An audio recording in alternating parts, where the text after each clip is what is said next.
Another day, another outrageous Trump speech. As always, I'll give you my full thoughts at the end of this video, but this is completely ridiculous.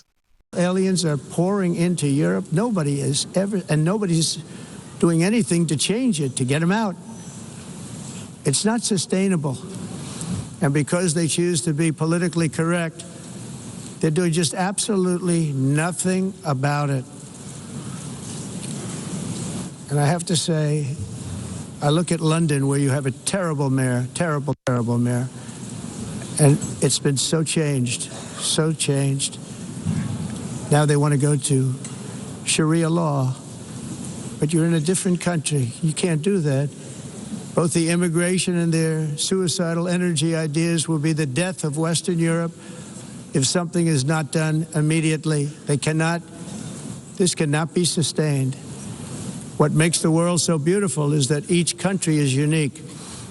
But to stay this way, every sovereign nation must have the right to control their own borders. You have the right to control your borders, as we do now, and to limit the sheer numbers of migrants entering their countries and paid for by the people of that nation that were there and that built that particular nation at the time. They put their blood, sweat, tears, money into that country, and now they're being ruined. Proud nations must be allowed to protect their communities and prevent their societies from being overwhelmed by people they have never seen before, with different customs, religions, with different everything, where migrants have violated laws, lodged false asylum claims, or claimed refugee status for illegitimate reasons. They should, in many cases, be immediately sent home. Dystopian, isn't it? That's Trump's view of the West, of Europe, of Britain. We are being overwhelmed by people we have never seen before. Our cultures are fading and falling.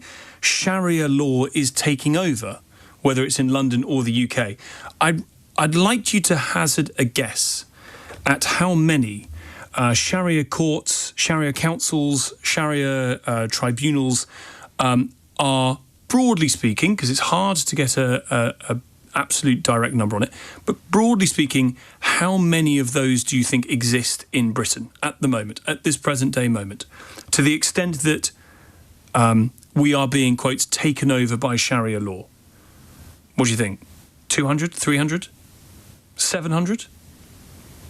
Anywhere between 30 and 85. I'm not sure that constitutes a takeover.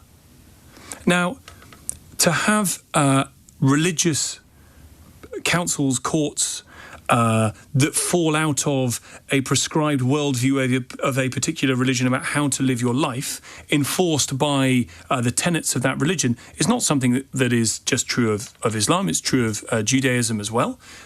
There are Jewish courts that exist in the UK.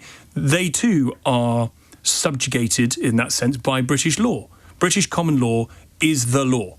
No other law supersedes that, whether it's your religious law or not. So, no, we are not being taken over by Sharia law. No, we have not decided to be taken over by Sharia law. But does there need to be sometimes perhaps a bit more of a muscular approach to saying Sharia law does not win out over UK common law? Jewish courts do not win out. Jewish law does not win out over British common law. Perhaps, maybe.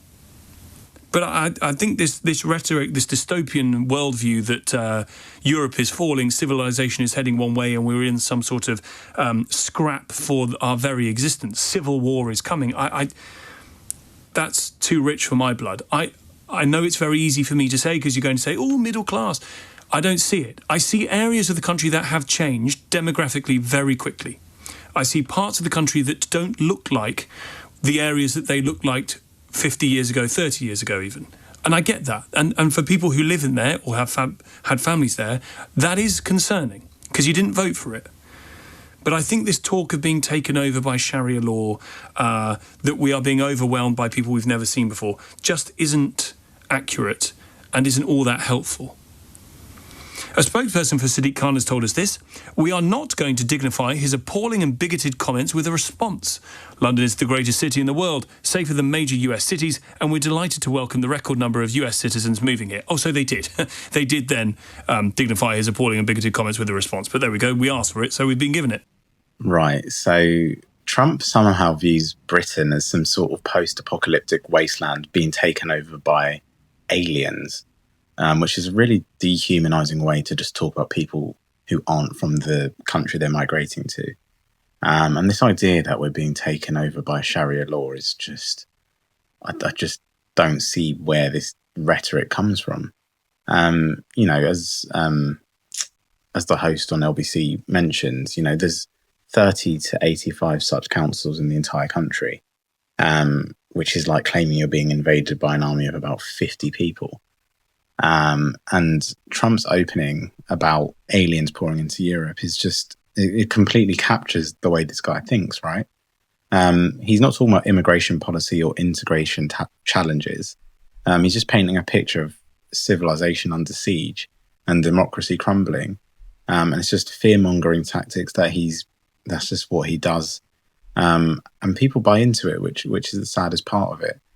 And Trump's presenting this rhetoric as an existential threat to British sovereignty, and the actual numbers suggest it's just not, it just isn't true. It's not real. And then he has an attack at Sadiq Khan, calling him a terrible, terrible mayor, and he's claiming that, you know, London, which is a city that actually attracts record numbers of American immigrants, should just be, like he keeps saying, it's been ruined and it's changed and it's not good anymore. And I just don't see what he's basing that on. And I think the craziest part of it is the amount of time, like the amount of quotable, outrageous statements that are coming from Trump, quite literally on a daily basis, just shows you the type of man he is. He's deliberately divisive and deliberately tries to polarize and cause conflict between different groups, different countries. And as I mentioned at the start, you know, he's dehumanizing people and calling them aliens just because they look different to white people, basically. And it's just a disgusting way to talk about people, to be honest. And, you know, he's trying to strip away any human connection and reduce complex policy questions to tribal survival instincts. And yeah, I mean, that's Trump all over, right? And, you know, Sadiq Khan does kind of respond to some of the criticism that Trump fired at him. And I guess it just, yeah, I think it just sums up how modern culture works, right? You know, taking general and genuine concerns and inflating them into existential threats. And then just position yourself as the only thing standing between civilization and collapse. And it's worked for him, but it's, you know, at what cost? But yeah, I'm going to leave it there. Let me know what you'll think in the comments. I'm very keen to get your thoughts on this one.